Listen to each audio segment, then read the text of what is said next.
शहर के पास बारामती नाम के एक छोटे से गांव में राजू नाम का मिस्त्री अपनी पत्नी के साथ रहता था। वो बहुत मेहनती था। उसकी पत्नी का नाम कमला था। उसने कई बड़ी बड़ी बिल्डिंग और महलों में काम किया था। वो उस इलाके का सबसे होशियार और मेहनती राजमिस्त्री था। वो रोज सुबह काम पर जाता और शाम को वापस लौटता और सुखी जीवन जीता। पर किस्मत को कुछ और ही मंजूर था। राजू, कमला, आज बहुत देर हो गई काम पर जाने में। कमला, हाँ, तेल खत्म हो गया था। दुकान गई थी तेल लेने, वहां भी बहुत भीड़ थी, इसलिए समय हो गया जी। राजू, चलो कोई बात नहीं, मेरा टिफिन तैयार हो गया या नहीं? कमला टिफिन लेकर आती है। राजू, और हाँ, तुम्हारी तबीयत आजकल ठीक नहीं लग रही। काम से आऊंगा फिर तुम्हें अस्पताल लेकर जाऊंगा। राजू और कमला अस्पताल से खुशखबरी सुनकर आते हैं। राजू, आज मैं बहुत खुश हूं। कमला, हमें लड़का होगा या लड़की? राजू, जो भी होगा मैं उसे बहुत पढ़ाऊंगा और एक अच्छा इंसान बनाऊंगा। 9 महीने बाद राजू और कमला को लड़का होता है। राजू उस लड़के को लेकर, कमला, देखो हमें लड़का हुआ है, आज मैं बहुत खुश हूं, मैं इसे खूब पढ़ाऊंगा। कमला, हाँ, हमारा बच्चा हमारा खूब नाम रोशन करेगा। राजू, हाँ, आज से मैं और ज्यादा मेहनत करूंगा और इसे अच्छी तरह से पढ़ाऊंगा। मेरा बेटा नौकरी करेगा। कमला, हाँ, हमारा बेटा ऑफिसर बनेगा। कमला और राजू अपने बेटे का नाम राहुल रखते हैं। वे दोनों उसे खूब पढ़ाते हैं और फिर बाद की पढ़ाई के लिए उसे बाहर भी भेजते हैं। कमला, बहुत दिन हो गए ना राहुल की कोई खबर आई ना उसका फोन। राजू, देखो तो हमारा बेटा कितना मन लगाकर पढ़ाई कर रहा है, उसे फोन करने के लिए टाइम नहीं है। इतने में एक डाकिया उनके घर पर दस्तक देता है। डाकिया, देखो तो तुम्हारे लिए एक चिट्ठी आई है। राजू, किसकी है भाई? अब लाए हो तो पढ़कर भी बता दो। डाकिया, राहुल की चिट्ठी है। कमला, मेरे बेटे ने चिट्ठी भेजी है। राजू, देखा ना कमला, तुम बेवजह घबराती हो। डाकिया कहता है, मां बाबा आप कैसे हैं? मैं यहां ठीक हूं, मेरी चिंता मत करना, मैं यहां बिल्कुल ठीक हूं। और हां, मेरी यहां अब नौकरी लगने वाली है। उसके लिए मुझे 1 लाख रुपए की जरूरत है, नहीं तो मुझे नौकरी नहीं मिलेगी और मेरी पूरी मेहनत पानी में चली जाएगी। कमला, हाय दया जालिम जमाना, एक तो पढ़ाई में इतना खर्चा और ऊपर से कमीशन भी मांगते हैं नौकरी के लिए। राजू, चाहे कुछ भी हो जाए मैं अपने राहुल को हारने नहीं दूंगा। कमला, अरे हम मिस्त्री साहब, पर इतना पैसा कहां से लाएंगे? बैंक लूटेंगे या कुछ और? बोलिए जरा। राजू, नहीं, मैं धनराज सेठ से बात करूंगा जो ब्याज पर पैसे देता है। कमला, हाँ, पर वो पैसे के बदले कुछ गिरवी भी तो रखता है। तुम्हारे पास क्या है गिरवी रखने के लिए? राजू, हमारा ये घर, हम अपने बेटे के लिए इसे भी बेच देंगे, चाहे फिर हमें सड़क पर ही क्यों ना रहना पड़े। इस तरह राजू धनराज सेठ से ब्याज पर पैसे लेकर अपने बेटे को भेजता है। उधर राहुल नौकरी पर लग जाता है। कुछ दिनों बाद उसे वहां एक लड़की पसंद आ जाती है। वो उससे शादी कर लेता है और अपनी दुनिया में ही खुश रहने लगता है और माँ बाप को भूल जाता है। कमला, सुनो जी, इतने साल हो गए अभी तक हमारा बेटा हमसे मिलने नहीं आया। कैसा होगा वो डॉट? उसका कोई अतापता नहीं है। राजू, कमला, तुम चिंता मत करो, उसने बोला था कि मैं आऊंगा तो वो जरूर आएगा। राजू को बहुत चिंता होती है कि वो कर्ज के पैसे कैसे चुकाएगा। अब वो सोचता है कि अब वो कहीं काम ढूंढेगा। राजू, सुनो कमला, अब मैं काम ढूंढने जा रहा हूं। कमला, इस उम्र में अब आपसे काम नहीं होगा जी। राजू, लेकिन धनराज सेठ का कर्जा तो चुकाना ही पड़ेगा। कमला, लेकिन आपको इस उम्र में काम कौन देगा? राजू, तजुर्बा है इतने सालों का कमला, कोई ना कोई काम तो दे ही देगा। राजू काम ढूंढने के लिए निकल जाता है। जाते जाते एक जगह काम चल रहा होता है। उस जगह काम पर लाला सेठ ठेकेदार अपने कर्मचारियों पर बहुत चिल्ला रहा होता है। राजू, क्या हुआ साहब? लाला सेठ, अरे अब मैं तुम्हें बताकर क्या करूं? मेरा दिमाग खराब करके रखा है इन्होंने। इन्हें इस बिल्डिंग की दीवार दिल के आकार में बनाने के लिए बोला है घर के मालिक ने। 4 बार दीवार बनाकर गिरा चुके हैं ये कमबख्त कहीं के। अगर ये दिल के आकार का डिजाइन नहीं बना पाए तो बहुत बड़ा नुकसान हो जाएगा। राजू साहब, मुझे थोड़ा बहुत तजुर्बा है, अगर बुरा ना माने तो मैं कोशिश करूं। लाला सेठ, अब इस बुढ़ापे में तू क्या सुधरेगा? चल अब कही रहा है तो तू भी कोशिश कर ले। राजू, कर्मचारियों से पहले इसका बेस मजबूत रखिए, बाद में सलाखें डालकर धीरे धीरे ईंटें घुमावदार बनाइए, जिससे उनका काम सही हो जाता है। लाला सेठ, राजू, तुमने आज मुझे करोड़ों के नुकसान से बचाया है। राजू, शुक्रिया साहब। लाला सेठ, बोलो तुम्हें क्या तोहफा चाहिए? राजू साहब, मुझे कोई तोहफा नहीं चाहिए, लेकिन कोई छोटा मोटा काम मिल जाए तो आपकी बड़ी मेहरबानी होगी। लाला सेठ, तुम्हें इस उम्र में क्यों काम करना है? राजू साहब, मैंने मेरे बेटे की पढ़ाई के लिए कर्जा लिया था, उसे चुकाने के लिए मुझे काम चाहिए। लाला सेठ, लेकिन इस उम्र में? राजू साहब, मैं बहुत सालों से मिस्त्री का काम कर रहा हूं, मुझे इस काम का कई सालों से तजुर्बा है। लाला सेठ, अच्छा एक काम है, अगर तुमने उसे कर दिया तो मैं मान लूंगा कि तुम्हें अच्छा तजुर्बा है। राजू, हाँ साहब, आप बताइए, मैं अपनी तरफ से पूरी कोशिश करूंगा। लाला सेठ, और हाँ, अगर ये काम तुमने कर दिया तो मैं तुम्हारा पूरा कर्जा चुका दूंगा।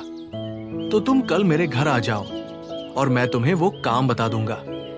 राजू, जी साहब, धन्यवाद। कमला, क्या हुआ? आप इतना परेशान क्यों हो?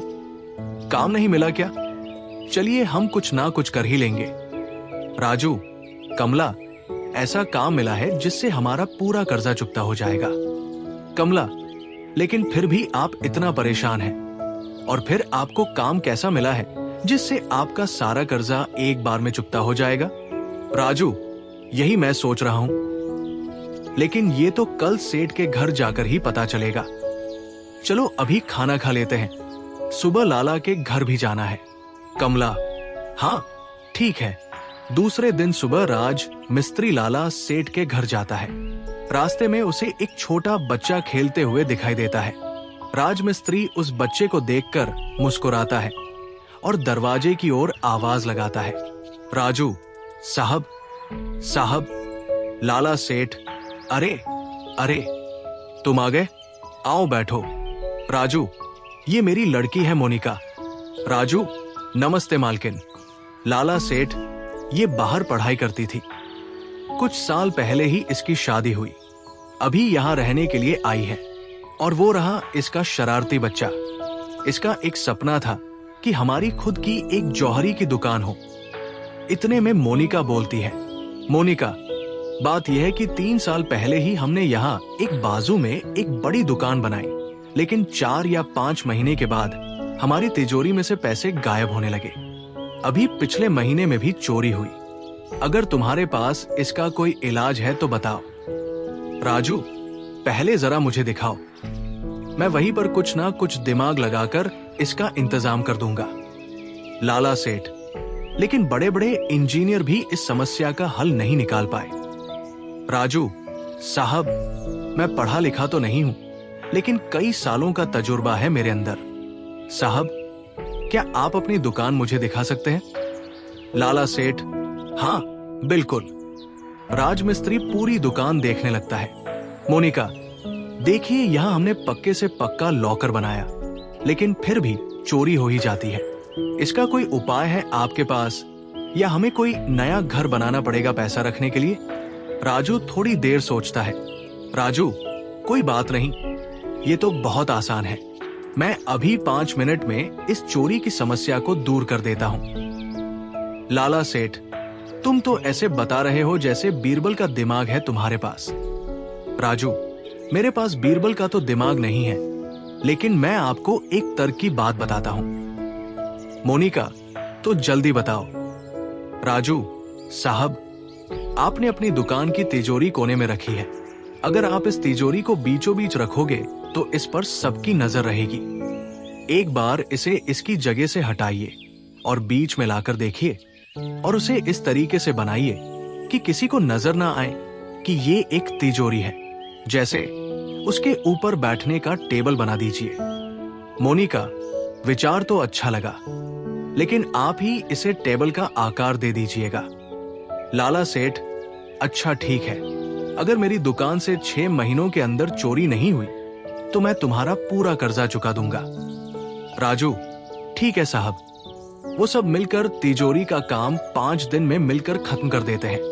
राजमिस्त्री काम खत्म होने के बाद घर में ही रहता है और सोचता है कि अब क्या करें। कमला, क्या सोच रहे हो? राजू, सोच रहा हूं कि लाला के यहाँ जो काम हुआ है वो बराबर है या नहीं। अगर वहां चोरी हुई तो पैसे नहीं मिलेंगे, फिर हम क्या करेंगे? कमला, परेशान मत हो, जो भी होगा अच्छे के लिए होगा। लाला सेठ के काम को 8-9 महीने हो जाते हैं। मोनिका फोन पर पति से, मैं आपको इतने सालों से बोल रही हूं कि मुझे अपने ससुराल जाना है, लेकिन आपने अभी तक ना तो अपने गांव का नाम बताया, ना ही कभी लेकर गए। तुम्हारे लड़के से तो तुम केवल 6 महीने दूर रहे हो और इतना तड़प रहे हो, तो कभी सोचा है तुम्हारे माँ बाप पर क्या बीत रही होगी? अब परसों तुम्हारा बर्थडे है, तो मैं चाहती हूं कि हम यहां मनाए नहीं तो मैं कभी वापस नहीं आऊंगी। मोनिका का पति राहुल ही रहता है, जो राजमिस्त्री का लड़का था। अपनी पत्नी की ऐसी बातें सुनकर राहुल को बहुत पछतावा होता है। राहुल, मुझसे बहुत बड़ी गलती हो गई जो मैं अपने माँ बाबा से मिलने नहीं गया और ना ही तुमसे मिला। मुझे माफ कर दो। मोनिका, अब कोई बात नहीं, जाने दो। लेकिन यहां से जब हम वापस जाएंगे तो सबसे पहले आप मुझे मेरे ससुराल लेकर जाओगे, तभी तुम्हारी गलती माफ होगी। राहुल, हाँ ठीक है, पर मैं अपने बर्थडे पर तुम्हें एक सरप्राइज देना चाहूंगा। मोनिका, नहीं, पहले मैं सरप्राइज दूंगी फिर आप। राहुल, ठीक है। फोन रखकर राहुल अपनी गलती पर बहुत रोता है और दूसरे दिन अपने माँ और बाबा से मिलने के लिए जाता है। लाला सेठ का आदमी राज मिस्त्री का घर ढूंढते ढूंढते उसके घर पहुंचता है। लाला सेठ का आदमी राज मिस्त्री और कमला के पास जाकर कहता है, आदमी, क्या आपका नाम राजू है और आपका नाम कमला? कमला, हाँ। आदमी, आपका राहुल नाम का कोई बेटा था। ये सुनकर दोनों की आंख में आंसू आ जाते हैं और दोनों गर्दन हिलाकर हाँ का जवाब देते हैं। राजू साहब, आपको ये सब कैसे पता? आदमी, वक्त आने पर लाला सेठ आपको बहुत बड़ी खुशखबरी देने वाले हैं। अभी आप ये कुछ सामान रखिए, इसमें मिठाई और कुछ कपड़े हैं। ये सेठ जी की तरफ से एक भेंट समझिए। राजमिस्त्री कमला की ओर अचंभे की नजरों से देखता है। कमला, शायद तुम्हारे बनाए हुए लॉकर या फिर तुम्हारे काम से सेठ बहुत खुश है, इसलिए उन्होंने हमें ये भेंट दी है। राजू, परंतु मुझे तो कुछ और ही लगता है। कमला, जाने दो, जो भी हो, अब हम धनराज सेठ का कर्जा जरूर चुका देंगे। लाला सेठ के आदमी के कुछ देर जाने के बाद एक जवान लड़का सूट बूट और टाई पहने और बड़ा सा बैग हाथ में लिए दरवाजे से अंदर आता है। राजू जी, आप हमारे घर में क्यों घुसे आ रहे हैं? आप कौन हैं? कमला अपने लड़के की शक्ल पहचान जाती है और रोने लगती है। कमला, एक बार तो मिलने आ जाता बेटा, ऐसा एक पल भी नहीं गया जिसमें हमने तुम्हें याद ना किया हो। राहुल, माँ बाबा, मुझे माफ कर दो, मुझसे बहुत बड़ी गलती हो गई। कमला, चल बेटा, मैं तुझे अपने हाथों से खाना खिलाती हूँ। कमला बहुत सारा भोजन बनाकर उसे खिलाती है। राजू, अरे आहिस्ता से, धीरे धीरे खा, तुझे कहीं जाना थोड़े ही ना है, आराम से खा। राहुल, नहीं बाबा, मुझे अभी कहीं जाना है, लेकिन मैं पक्का कल आप दोनों को यहां से ले जाऊंगा। कमला, नहीं बेटा, अब हम तुम्हारे बिना एक पल भी नहीं जी सकते, अब तू यही रह हमारे पास। राहुल, बस एक दिन की ही तो बात है माँ, फिर मैं हमेशा के लिए आपके पास रहूंगा। और हाँ, मैं आपको जल्द ही एक खुशखबरी देने वाला हूं। कमला और राजमिस्त्री दोनों एक दूसरे की तरफ देखते हैं। राजू, ठीक है बेटा, जल्दी आना, हम इंतजार करेंगे। राहुल वहां से निकलता है। कमला, जरूर कोई ना कोई बात है। सेठ जी भी यही बात कह रहे थे और राहुल भी। इतने में लाला सेठ का एक आदमी राजमिस्त्री के घर आता है। आदमी, राजमिस्त्री, तुम दोनों को जो है लाला सेठ ने अपने यहां बुलाया है। राजू, हाँ, हम आ जाएंगे, परंतु बात क्या है बताओ। दूसरे दिन राजमिस्त्री और कमला दोनों लाला सेठ के यहां जाते हैं।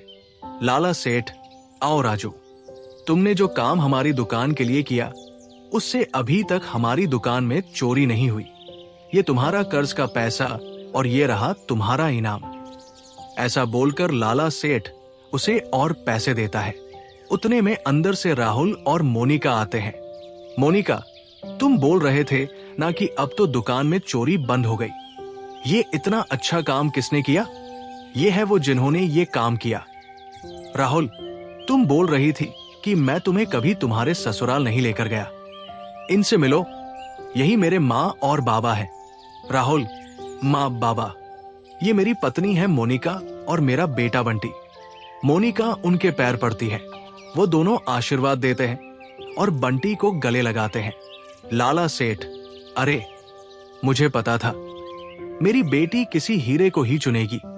तुम तो खास हो ही, परंतु तुम्हारे पिताजी और उनका तजुर्बा उससे भी ज्यादा खास है। राजू, मालिक, ऐसा ना कहो।